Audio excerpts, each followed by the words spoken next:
एक बार फिर से स्वागत है आपका इंडस रिपोर्ट एंड एनालिसिस में।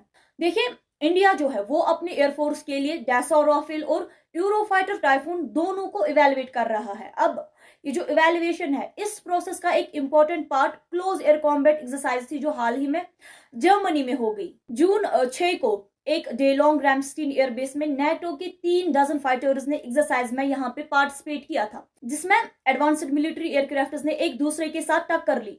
अब इस एक्सरसाइज में यूरोफाइटर टाइफून्स और डैसॉ राफेल्स जैसे 4.5 जनरेशन जेट्स थे। एक्सरसाइज में 37 एयरक्राफ्ट शामिल थे, जिसमें फोर्थ और फिफ्थ जनरेशन फाइटर जेट्स भी थी। फिर टाइफून्स और राफेल्स ने 10,000 फीट से ऊंचाई पर क्लोज प्रॉक्सिमिटी में लड़ाई की, जिसने पायलट्स के लिए एक वैल्यूएबल एक्सपीरियंस जो होता है ना, वो भी प्रोवाइड किया और उनकी प्रोग्रेस को दिखाया। और इस एक्सरसाइज में F-35 भी शामिल थे, जो यूएस, यूके, नीदरलैंड्स और नॉर्वे से थे, जो यूरोपियन डिफेंस में F-35 की बढ़ती इंपॉर्टेंस को दिखाती थी। ये जो इवेंट था, ये रैमस्टीन एयरबेस और उसके पर्सनल के लिए एक सिग्निफिकेंट इवेंट था।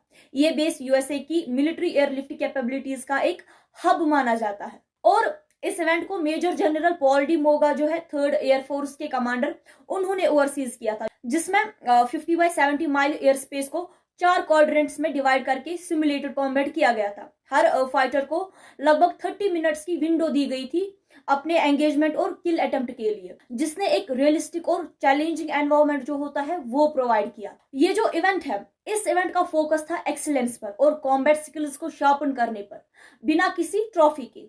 Now we will talk on India's focus on Rafales and Typhoons. देखिए, यूरोफाइटर टाइफून्स और राफेल्स के बीच जो रिसेंट एक्सरसाइज हुई, इसके दौरान एक डॉग फाइट का आउटकम अभी तक क्लासिफाइड है, राइट?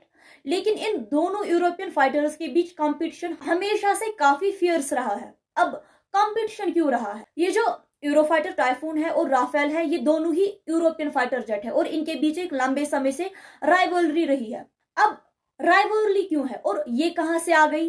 तो सुनिए, राफेल और टाइफून जो है, इनके इनिशियल डेवलपमेंट और रिक्वायरमेंट सेटिंग फेजेस में दोनों का एक ही कॉमन ओरिजिन था, लेकिन फ्रांस ने बाद में यूरोफाइटर कंसोर्टियम को छोड़ दिया और वो इंडिपेंडेंटली राफेल को डेवलप करने लगे। और इतना ही नहीं, अब देखिए, जब ये जेट्स पहली बार एक्सपोर्ट मार्केट में आए ना, तो यूरोफाइटर टाइफून जो है, उन्होंने अपने डेवलपमेंट में शामिल कंट्रीज के डायरेक्ट ऑर्डर्स की वजह से जल्दी ट्रैक्शन गेन कर लिया। और इसके कंट्रास्ट में जो राफेल था, उनको इनिशियली फॉरेन बायर्स अट्रैक्ट करने में थोड़ा स्ट्रगल करना पड़ा और इसकी वजह से इसको कर्सड एयरक्राफ्ट तक कहा गया। और ये जो राइवलरी है, इसको हम अक्सर अब अलग अलग एक्सपोर्ट कॉम्पिटिशन्स में देखते हैं। अगर मैं आपको एक एग्जांपल दूं, तो राफेल ने एक सिग्निफिकेंट कॉन्ट्रैक्ट जीतकर इंडियन एयरफोर्स को 36 फाइटर जेट्स सप्लाई करने का ऑर्डर जो था वो हासिल किया, जिसमें यूरोफाइटर टाइफून को फाइनल सिलेक्शन में पीछे छोड़ दिया गया। अब हाल ही में जो हमारे इंडियन एयरफोर्स के चीफ है मार्शल VR चौधरी जी, उन्होंने जर्मनी का विजिट किया था और वहां वो एक जर्मन एयरबेस पर टाइफून में सौती फ्लाई करते हुए दिख गए। तब यहाँ पे यूरोफाइटर टाइफून ने फिर से अटेंशन ग्रैब की। इस इवेंट ने इस बात को लेकर काफी स्पेकुलेशन उसको स्पार्क कर दिया कि क्या ये एफर्ट्स है इंडिया को यूरोफाइटर टाइफून कंसिडर करने के लिए उसके जो MMRCA 2.0 इनिशिएटिव है उसमें। और ये जो इनिशिएटिव है MMRCA 2.0, इसमें इंडियन गवर्नमेंट लगभग 114 फाइटर जेट्स प्रोक्योर करने का प्लान बना रहा है। हालांकि हमने बहुत बार देखा है कि जो इंडियन मिलिट्री एक्सपर्ट्स है, वो अक्सर ट्राइड एंड ट्रस्टेड यानी राफेल को ही फेवर करते हैं, लेकिन यूरोफाइटर टाइफून के जो प्रूवन टेक्निकल कैपेबिलिटीज है ओरिजिनल MMRCA कंपटीशन से, इसका मतलब है कि इसके जो चांसेस है उनको हम बिल्कुल भी इग्नोर नहीं कर सकते, राइट? अब अगर इन फाइटर जेट्स की हम कंपैरिजन की बात करें, तो राफेल और यूरोफाइटर टाइफून जो है वो दोनों ही एडवांस्ड फाइटर जेट्स है, दोनों पुराने 4.5 जनरेशन फाइटर जेट्स है। अब कोल्ड वॉर कोलैबोरेशन से आते हुए ये जो राफेल है, ये कैटोबार कैरियर ऑपरेशंस के लिए डिजाइन किया गया था, जिसमें हाई अल्फा लो स्पीड हैंडलिंग और एक्सटर्नल स्टोर्स का इस्तेमाल होता है। और जो यूरोफाइटर टाइफून है, वो ऑल्टीट्यूड पर ज्यादा परफॉर्मेंस और ट्रांसोनिक और सुपरसोनिक स्पीड्स में एजिलिटी पर फोकस करता है। जो जस्टिन ब्रोंक है, ये एक रॉयल यूनाइटेड सर्विसेज इंस्टीट्यूट के रिसर्च फेलो है।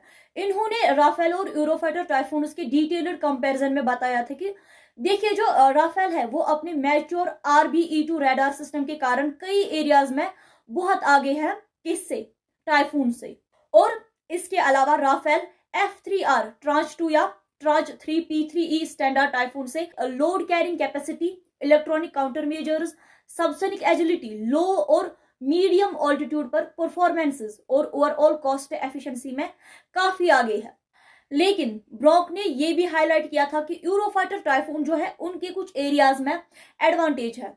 एक RAF standard tranche 3 Typhoon Rafale को beyond visual range performance, interceptor missions और एक्सट्रीम रेट ऑफ क्लिप में शायद आउटर परफॉर्म कर सकता है। दोनों एयरक्राफ्ट मॉडर्न वॉरफेयर में रिलायबल है। Now additionally unlike Eurofighters, Rafale पहले से ही एक न्यूक्लियर जो डिलीवरी सिस्टम है उसके रूप में डिजाइन किया गया था। ये जो डिजाइन है ये फिलॉसफीज के फाइनल एयरक्राफ्ट को इन्फ्लुएंस करते हैं। राफेल अगर हम देखेंगे तो ये लोड कैरिंग और बहुत ही कम स्पीड्स पर एक्सेप्शनल हैंडलिंग पर ज्यादा फोकस करता है, जबकि जो टाइफून्स है वो ऑल्टीट्यूड पर मैक्सिमम परफॉर्मेंस और ट्रांसोनिक और सुपरसोनिक स्पीड्स में एजिलिटी पर वो ज्यादा ध्यान देती है। तो इसके अलावा अगर हम देखें तो जो राफेल और टाइफून है ये दोनों ही लो ऑब्जर्वेबल फीचर्स इनकॉर्पोरेट करते हैं। फिर जब हम प्रैक्टिकल कॉम्बैट सिनेरियोज की बात करें तो जो दोनों एयरक्राफ्ट है वो एक्सटर्नल पायलन्स, फ्यूल टैंक्स, वेपन्स और टारगेटिंग जो पोड्स है उनके साथ इक्विप्ड होते हैं। फिर इससे उनका जो RCS है यानी रडार क्रॉस सेक्शन जो है वो भी बढ़ जाता है, जिससे होता यह है कि जो मॉडर्न सेंसर्स है उनसे उन्हें लॉन्ग रेंजेस पर डिटेक्ट किया जा सकता है। तो अब जर्मनी में हुई close air combat exercise India के राफेल और यूरोफाइटर टाइफून असेसमेंट में एक पिवटल इवेंट है। दोनों एयरक्राफ्ट फॉर्मिडेबल कंटेंडर्स है और फाइनल डिसीजन परफॉर्मेंस, कॉस्ट और स्ट्रेटेजिक बेनिफिट्स जैसे कई फैक्टर्स पर डिपेंड रहेगा। तो आज के लिए बस इतना ही, मिलते हैं अगली खबर में। तब तक के लिए आप अपना ख्याल रखिएगा और अपने जो विचार है वो हमारे साथ कमेंट सेक्शन में जरूर शेयर करिए। शुक्रिया।